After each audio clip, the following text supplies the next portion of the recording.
ఈ కంటెంట్‌లో చాలా విలువైన సమాచారం ఉంది. కాబట్టి వీడియోని ఎక్కడ స్కిప్ చేయకుండా చివరి వరకు చూసేయండి.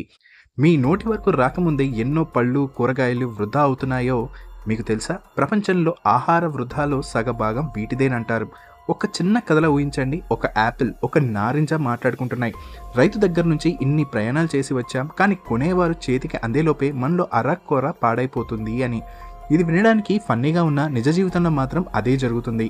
పూర్వం నుంచి మనుషులు ఆహారాన్ని ఎక్కువ రోజులు నిల్వ చేయడానికి ఎన్నో ప్రయత్నాలు చేశారు. గ్రీకులు ఫిగ్స్ని సముద్రపు నీళ్ళలో కడిగి ఎండబెట్టేవారు. చైనాలో నిమ్మకాయలకి వ్యాక్స్ పూసేవారు. జపాన్లో కూరగాయలని సోయా పాలలో ముంచేవారు. ఇంగ్లాండ్లో కొవ్వు రాసేవారు.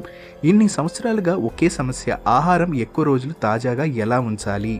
కానీ ఈ రోజుల్లో పరిస్థితి మరోలా ఉంది. పళ్ళు, కూరగాయలని నిల్వ చేయడానికి ప్లాస్టిక్, రసాయనాలు ఎక్కువగా వాడుతున్నారు. దీంతో ప్రజలు భయపడుతున్నారు, వీటి వల్ల ఆరోగ్యానికి ప్రమాదమా అని. అందుకే ఇప్పుడు ప్రపంచం మొత్తం దృష్టి పెట్టింది ఒక కొత్త టెక్నాలజీ మీద. మధ్యలో టాపిక్ని బ్రేక్ చేసినందుకు క్షమించాలి.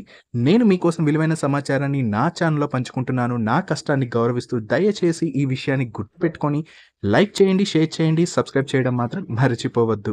సరే, ఇప్పుడు మళ్ళీ టాపిక్లోకి వెళ్ళిపోదాం. ఇది ఇప్పుడు పెద్ద చర్చ. బీస్ వ్యాక్స్, చిటోసాన్, సోయా ప్రోటీన్, మెంతి ప్రోటీన్, సెల్యులోజ్ వంటి పదార్థాలతో పళ్ళు, కూరగాయలపై ఒక చిన్న పొర వేస్తారు. దాంతో నీరు ఆరిపోదు, రంగు మారదు, పాడవడం నెమ్మదిస్తుంది. చిటోసాన్ కోటింగ్ వేసిన స్ట్రాబెర్రీలు ఫ్రిడ్జ్లో పెట్టినప్పటికంటే 60% ఎక్కువ రోజులు తాజాగా ఉంటాయని కూడా అధ్యయనాలు చెప్తున్నాయి. టమాటాలు 30 రోజులు తాజాగా ఉన్నాయి. ఇవే ఇప్పుడు అమెరికాలో యాపిల్స్, అవకాడోలపై, బ్రిటన్లో నిమ్మ, నారింజలపై ఉపయోగిస్తున్నారు. నానో ట్రీట్మెంట్, నానో పార్టికల్స్తో చేసిన కోటింగ్తో స్ట్రాబెర్రీలు పాడయ్యే రేటు చాలా తగ్గింది. క్యారెట్లు అయితే 70 రోజులు తాజాగా ఉన్నాయి. కానీ సిల్వర్, జింక్ నానో పార్టికల్స్ వల్ల ఆరోగ్యపరమైన సందేహాలు ఉన్నాయి కాబట్టి ఇంకా రీసెర్చ్ జరుగుతుంది. బ్యాక్టీరియోఫేజ్ టెక్నాలజీ, వైరస్తో బ్యాక్టీరియాను చంపేసే పద్ధతి ఇది. పళ్ళు, కూరగాయలకు పొరలా వేసి జీవితం పెంచేస్తారు. ఇది మనుషులకు హానికరం కాదు అని శాస్త్రవేత్తలు చెప్తున్నారు. ఇంకా ఎన్నో టెక్నాలజీలు: ozone wash, pulse light, plasma water, ultrasound clinic, ఇవన్నీ పళ్ళ జీవితం పెంచుతున్నాయి. కానీ చివరకు ప్రజలకు వీటి భద్రతపై నమ్మకం కలగాలి. ఇదే పెద్ద సవాల్.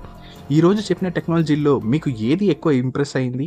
మీ అభిప్రాయం కామెంట్లో చెప్పండి. మరింత విలువైన సమాచారం కోసం stay tune for more updates on MB creative talks.